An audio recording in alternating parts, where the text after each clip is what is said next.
There's a lot of artists that you respond to, especially when you're a young man or a young woman, that they are important for what they are because they take you to a new place. But you can also grow out of them too, and that actually is their function.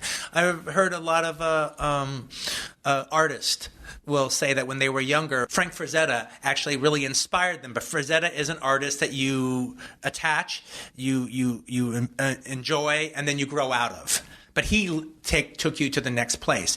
In a weird way, Godard's homemade quality, and then his thumbing his nose at cinema technique, but always finding some clever anti-version of technique. But it was the cleverness and the way he pulled off the cleverness that really seemed to work. And that, to me at that time, because I was discovering Godard around the same time I was discovering 60s Dylan, that they almost walked step by step together. That series of Dylan albums, ending more or less with John Wesley Hardin. Same thing with Godard, ending more or less around the same time period.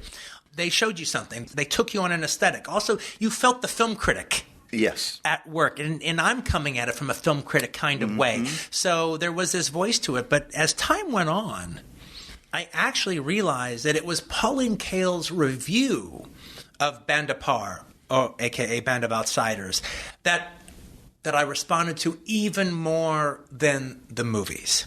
And it turned a light on to me, because I remember there was at the Fox Venice, they had a big Godard festival. Oh, God, yes. And I went for the whole week, just seeing one after. And I didn't even know I was going to like them. It was literally an idea. It was like, look, everyone keeps talking about how good this guy is. Let me give it a chance and give myself over to him. I'm going to go at least 2 nights in a row and just see what happens.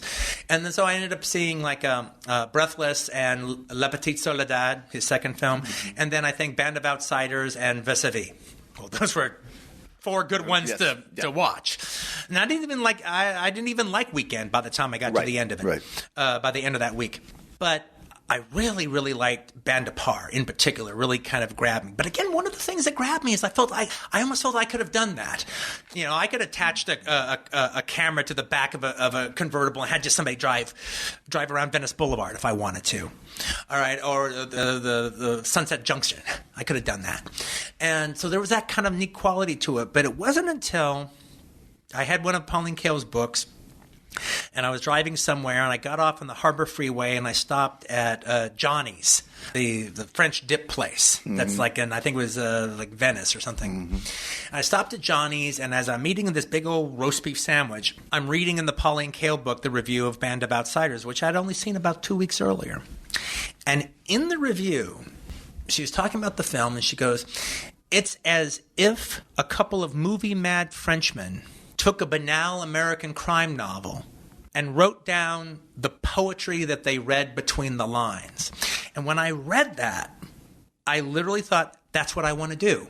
I'd never seen the aesthetic that I had never been able to put a name to. I'd never been able to come up with the box that which my aesthetic, I could place my aesthetic, what I wanted to offer to movies, what I wanted to give to movies.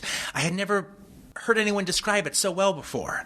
And I realized as time went on, yes, I did like those Godard movies, and yes, they were very, very exciting. But frankly, it was Pauline Kael's appreciation of them that actually inspired me even more than the movies.